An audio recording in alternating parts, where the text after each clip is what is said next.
Hey, it's Matt Moscona. You found it. It's AFR LSU, your home for daily content on your favorite team, Fighting Tigers of LSU. And we're proud to be presented by BetUS, where this football season, get a 150% bonus on your first deposit and a 125% bonus on your next two deposits up to $2,000. Be sure to use the promo code YouTube150. Now, enjoy the video.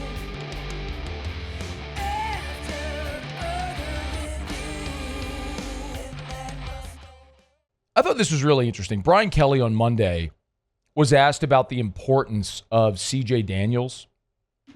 And every Monday we look at the PFF rankings. And I tell you all the time, Pro Football Focus is, you could probably repeat it now because I say it all the time. It is a metric. It's not the metric. It's just something to consider. But pretty consistently, CJ Daniels is always among LSU's highest rated offensive players. And he really has been a security blanket for Garrett Nussmeier. He has the best drop rate from Pro Football Focus, meaning whenever the ball is thrown to him and it's a catchable ball, he drops it the least of anybody on the team. He's their best blocker. He's been very, very good. But he's battled an injury this year. He had a knee injury a year ago that he's battled back from. And Brian Kelly talked a little bit about the knee injury, but something Kelly disclosed today was another injury Daniels has played through. But even after that, there was something way more significant that Kelly mentioned in the soundbite on Monday. First of all, he's a great leader, and he's been a glue guy for us in terms of consistency every single day, playing through a more significant injury than maybe people realize. He's had a pre-existing condition, heel injury, that is almost a dislocation that I don't know how he does it. He practices and we're careful with his practice during the week to get him to Saturdays. And then on Saturdays, he's just so consistent. He's down the field blocking. He's one of our best, if not our best blocker. He's precise in his route running. He's got strong hands at the point of attack. And we're just excited about having him with us. And all indications are that he's going to be back next year. Oh, that was the thing I wasn't expecting. But after further review, thank you, Daniels was a freshman in the COVID season, which is fine, but 21, 22, 23, 24, that's 4 seasons since. So he's played 4 seasons since. However, one of those seasons at Liberty, he played only 4 games, which counts as the redshirt year. So he actually has the super senior season available in 2025 to return if he wants to. And Brian Kelly telling you there, all indications are he will. That is really, really significant.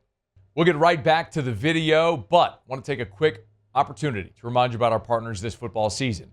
Over at BetUS, still got that great deal, a 150% deposit bonus on your first deposit, 125% on your next 2 deposits, up to $2,000. Be sure to use that code YouTube150. All the info is right here on the screen. Let's go ahead and lock in our bet for LSU Oklahoma. It's this easy. You go to BetUS, you'll find that football tab, hit the drop down, we'll select college football. Here's all the lines for every game during the football weekend. We're going to scroll and we're going to find LSU against Oklahoma, Tiger Stadium, a 6 o'clock kickoff. So we're going to scroll down because it's all chronological here. We'll find LSU, who are a 6-point home favorite against the Sooners. Might want to look at the total in that one at 47. A couple of good defenses, or do you think maybe the offenses get going? I'll tell you what, LSU's not been great against the spread this year. I do like the Tigers at home, but you're going to give me Oklahoma and 6 points. Yep, field storm fade. Good spot to like LSU, but I'm going to get 6 points with Oklahoma. I'll take them. I think LSU will win the game. But let's go ahead and lock in that bet. It'll ask me to confirm. Just like that, 2 taps, and we've locked in our bet for LSU and Oklahoma. You can make your bet right now at BetUS. Be sure to use that code YouTube150 for a 150% bonus on your first deposit and 125% on your next 2 deposits up to $2,000. Go Tigers. Good luck. Enjoy the rest of the video. Let's assume that Kyron Lacy goes pro. Well, if Daniels returns, you'll have to wait on decisions from Aaron Anderson, Xavier Thomas, and Chris Hilton. Chris Hilton could return again as well. Those four could all return for you next year. You've moved Trey'Dez Green to receiver. It remains to be seen if he stays in that role or continues to play some sort of like hybrid tight end role. And then you've got the young guys behind him. Kyle Parker was outstanding and flashed as a stretch the field game breaker before his unfortunate injury.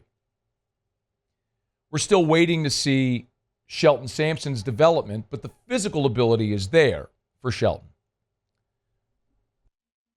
Jelani Watkins is a flat out legit track speed burner who we saw in fall camp, who's a freshman who needs to grow into it. And then you have other young guys like Kylan Billiot, a freshman this year, 6'3", 190, who you hope can still grow and develop further.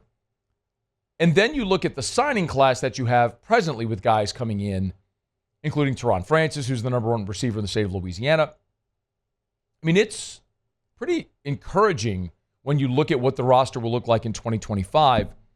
And specifically the point about Daniels, I think it's even more significant because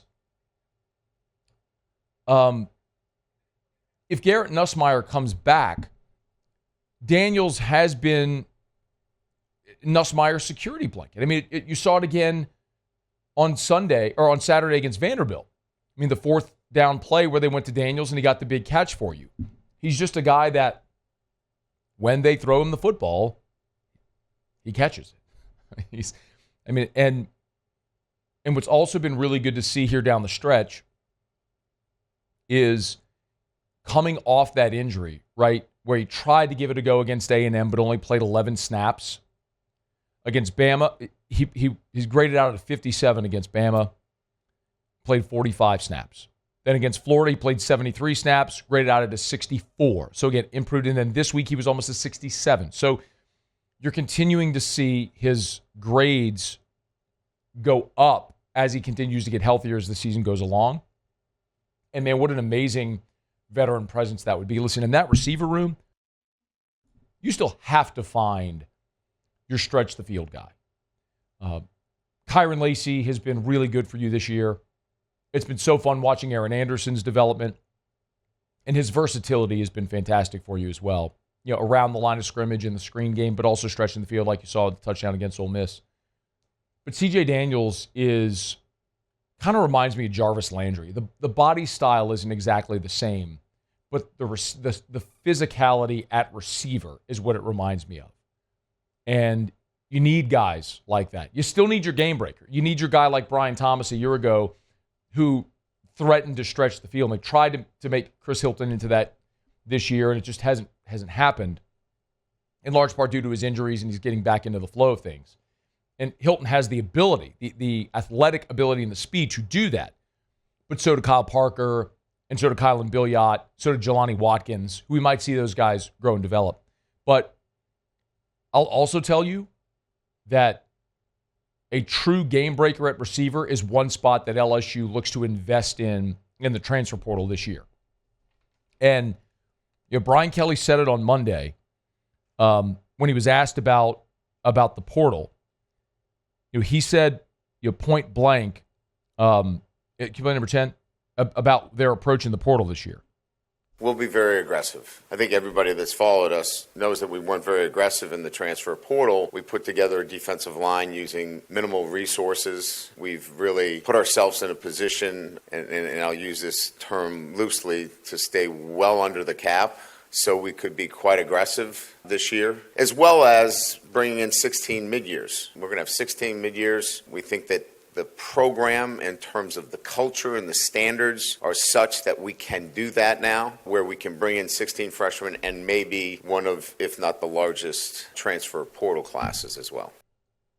And there are clear positions where I think LSU needs to add impact, not just bodies, but impact guys. defensive tackle, potentially offensive line, receiver, and the most important, I think, is safety. But receivers in that mix as well. They know they need to spend there in the portal and get an impact guy. I think they're going to do it. But CJ Daniels potentially coming back would be a major boost to LSU's 2025 offense. Thanks so much for watching the video. Do us a favor, subscribe to the channel, smash that like button, hit the bell so you're notified when we post a new video, and remember to support BetUS, where right now you can get a 150% bonus on your first deposit and a 125% bonus on your next 2 deposits up to $2,000. Be sure to use that promo code YouTube150.